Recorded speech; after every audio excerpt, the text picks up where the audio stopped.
and greetings of peace. Would you like to attract abundance into your life? Have you ever experienced effortless success? How would elevating your leadership impact your personal and professional life? Did you know that you can be anti-abundance? You can even become an abundance repellent. How can you drive away abundance? You block abundance by engaging in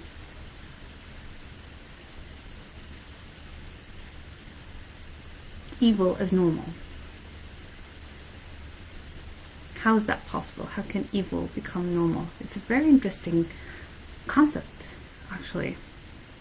So in his book, Becoming Evil, Waller defines human evil as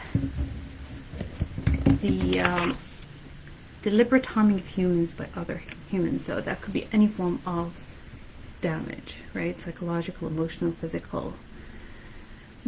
It's comforting to think that evil people or evildoers are psychopaths, sadists, or serial killers. However, we know that's not the case. Many of the people that commit evil act and look much like the rest of us. And that brings us into exploring the situational elements or the factors, contextual factors that nudge otherwise normal people to commit otherwise ordinary people to commit extraordinarily evil. That's not to say that these factors can overpower the resolve of the power takers, so they are accountable for what they do, and it's up to them to resist the situational pressures. However, we want to explore these situational pressures, and when you're thinking about the psychology behind evil, there are two fears that hold us back from exploring evil as normal. The first one is justification. Some researchers think that by exploring evil as normal, that we are justifying the actions, and therefore some just prefer to recognize it for what it is and combat it. The second fear is that the fear of contamination or contagion, where by exploring evil somehow we're going to contaminate or spread it. Contagion is actually one of the factors that contribute to the propagation of evil, and it tends to happen at the subconscious level, so it's not rational. Gladwell talks about, in his book Tipping Point, he talks about how there are salespeople, like it's like an advertisement, and they're permission givers, people that give permission to other people to commit unnatural acts of evil, which is very interesting to think that somebody could have that, like ordering people could hold that power.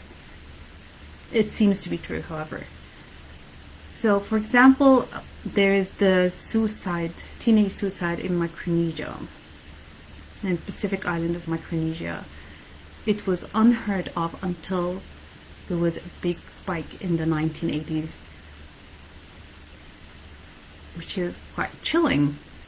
The rate was like 160 out of 100,000 teenage boys, 7 times the US national rate at the time of 22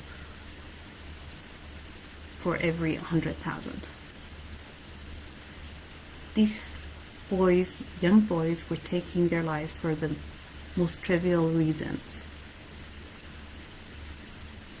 For example, some of them commit suicide because their girlfriends seemingly betray them, others because their parents won't give them extra money. There was a case of a 17-year-old boy who committed suicide because his brother reprimanded him for making too much noise.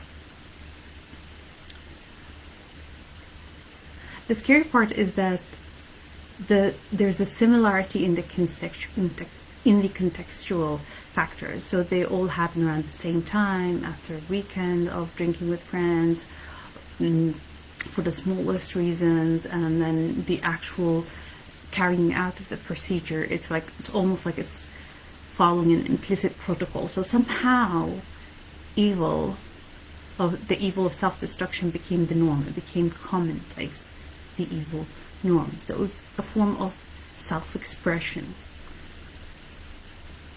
a kind of hurt pride plus disgruntlement for unfair treatment was that was the main message in the notes, in the suicide notes left behind. So here you can see contagion is a big thing, where this ritual has become ingrained in the culture of the region for no apparent reason, in a place where this evil was unheard of in the 1960s. There are other examples, for example, the Holocaust committed by the Nazis, the torture of political prisoners,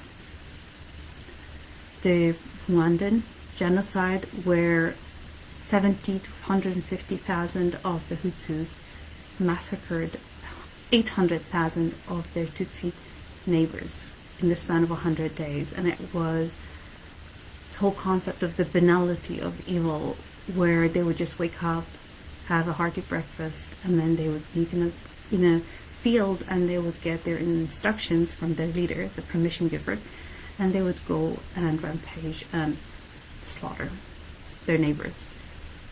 And they would come home after a hard day's work.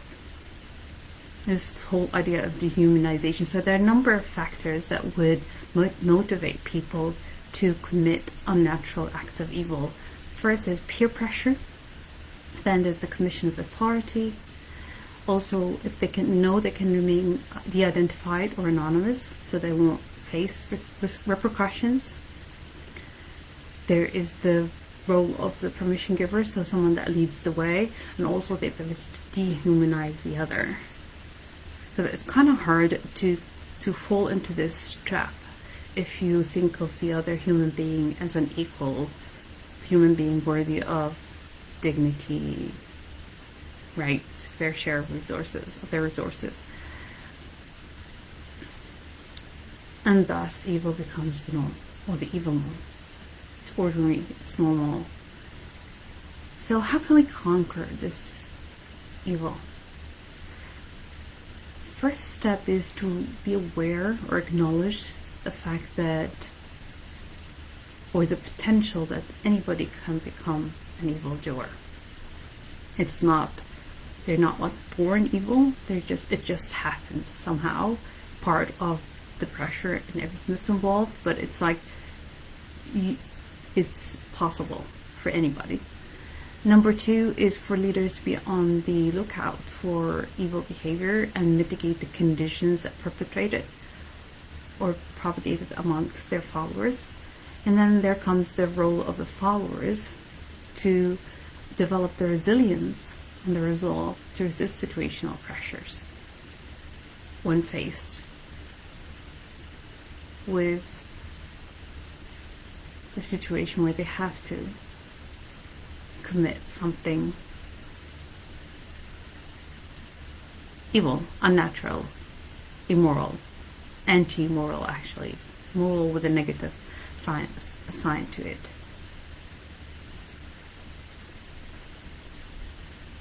How well are you able to resist situational pressures,